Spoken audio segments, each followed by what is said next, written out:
Hi everyone! So I wasn't going to tape this part, but I decided that since I have some alone time and getting ready to make some soap tomorrow, I would. I got some standard botanical lavender that I got from the WSP sale, and I'm going to infuse it into some soap. So I got the little heat sealable tea bag, so we're going to see if that works. I've never actually done this before.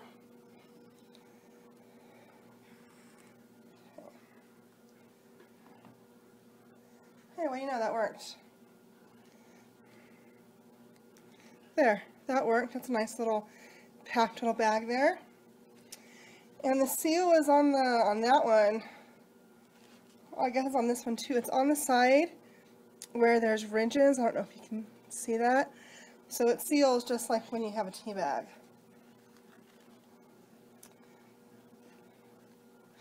Ooh, ouch, not okay. Dangerous. Be careful with hot stuff. I actually haven't used an iron to iron clothing with since I was, well, a little kid, 13, 14. I wear cotton most of the time, and I always get my clothes right out of the dryer and hang them up, so wrinkles aren't really a problem for me. And I just, in general, don't like ironing, and that's been sitting up there for who knows how long. I wasn't even sure I had one, so I feel kind of lucky. Just have to learn to be more careful. Okay. And that filled up pretty good. I guess it's probably about 2 teaspoons.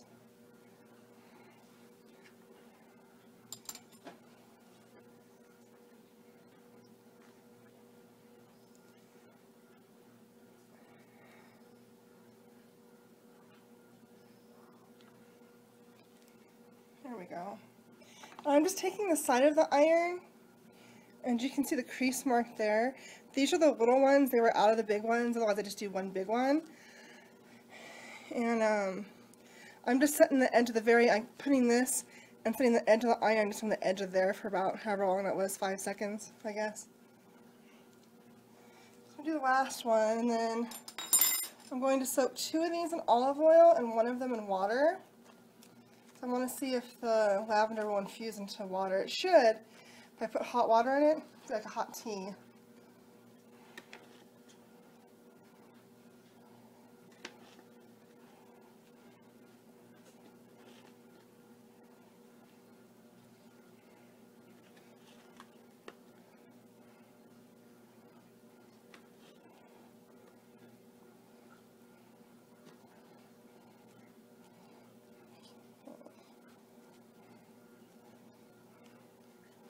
A little more in there.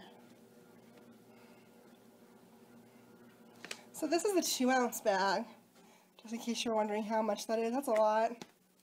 It's going to be way more than I'd ever need. Okay, one more time.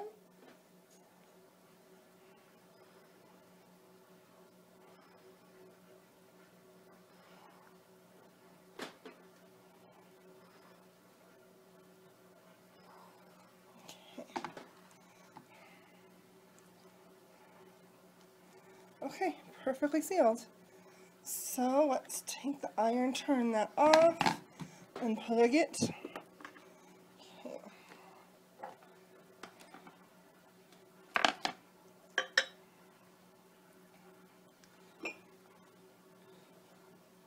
These were messy little buggers, weren't they?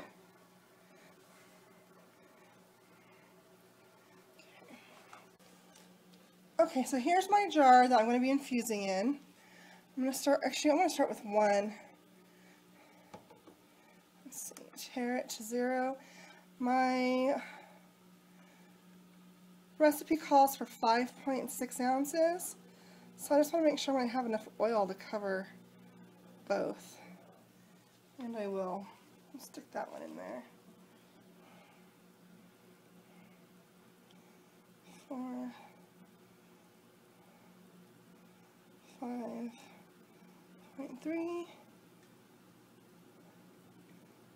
Okay, that's exactly right. So let's push those down in there.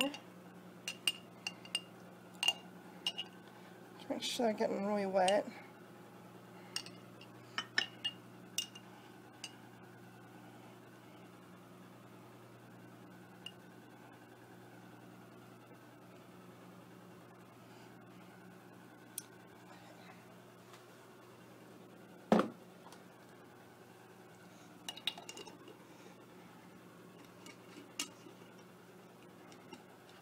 Okay, stick the lid on it and put that out of the way for now. So I had a kettle going. These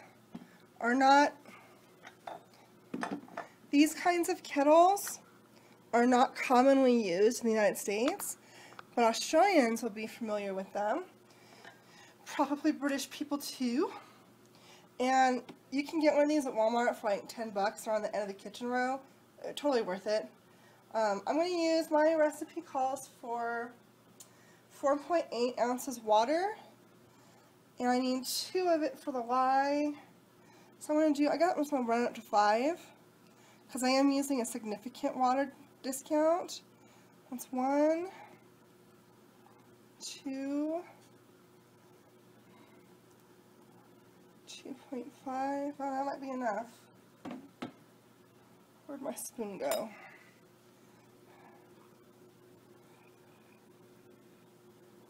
Okay. So note to self,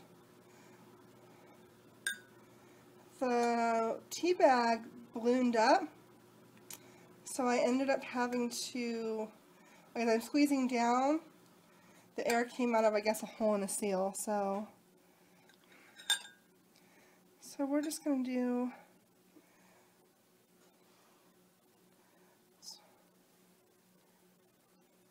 7, 8, okay, 3 ounces. 3 ounces of water. I'm using a significant water discount. That was actually about a 1/4 ounce more water than I needed, but that's perfectly fine because I have a lot of leeway to add more liquid here. Okay. So for the rest of the kettle water, this is why I wanted to, this is my pan, I'm going to put it on the stove, but this is why the kettle comes in handy for those of us in the US who don't use kettles, or I should say those of you because I'm a converted person now. If you pour the hot water into the pan, it's already at boiling temperature, so that makes your boiling start a lot faster.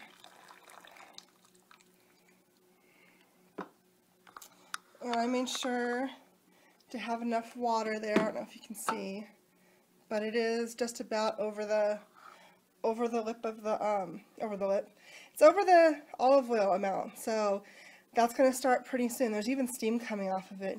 Can't see that either. So if you don't have a kettle, get one. Makes your infusion work a lot easier, I think. Or at least I think it will. It's the first time I've used it for infusion. I've used it for lots of other things. So I'm going to go ahead and get started with this, and I will be back tomorrow ready to make the soap that I'm going to put this in. Bye for now. Okay, I'm back, and it's now the following night, and this is my setup for what I'm going to do. It's a little bit complex. This is like my master oil thing. I was going to do one soap, but I have decided to split the batch into that and into that. And so these are the shared oils, but this one has some infused olive oil, which you saw me make yesterday, and the infusion with the lavender tea, and this one doesn't. So the reason that I did this was I was making a sensitive skin soap, but the thing about sensitive skin is it's easily inflamed. So somebody who has sensitive skin might get contact dermatitis easily, might be prone to pollen causing breakouts. So I was like, you know, maybe I should do 2 formulas. So I'm going to do one that is going to be the sensitive skin, and then this one with the extracts is going to be, I'm just going to call it the balance bar. They're both going for the same thing, which is to balance a gentle cleanse for the skin. So that's it. I'll be right back and we'll get started. Okay, it's not going to work. Let's get this out of my way before I hurt myself. I did a really severe water discount so I could add my extra waters. So this lye solution is really thick. I just want to make sure that there's no undissolved lye in there. and also that there's no excess salt in there, because I put salt for my hardening agent in this one.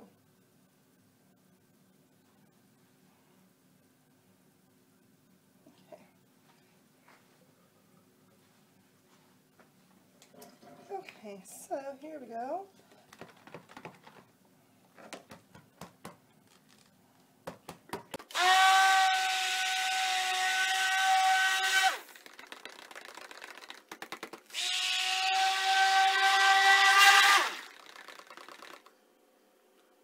And this one isn't going to get any scent or anything.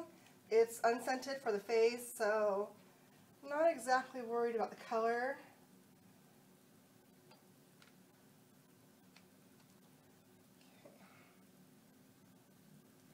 Now what we have to do to get 2 equal parts is weigh it, because this is the part where it starts to get tricky. Okay. Let's tear this.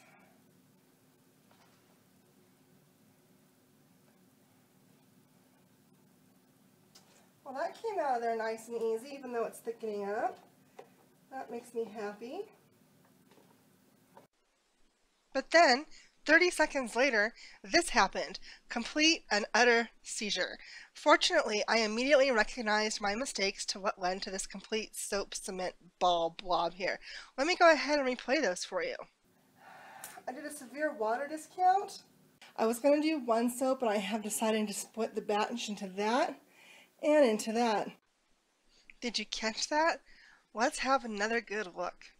There's 3 ounces of oil in that jar and 3 ounces of oil over here, making this pot 6 ounces short of oil, plus all the water that I took out of the lye for the split batch, meaning that I accidentally created a very lye heavy batch by making the lye very strong and shorting it of oil.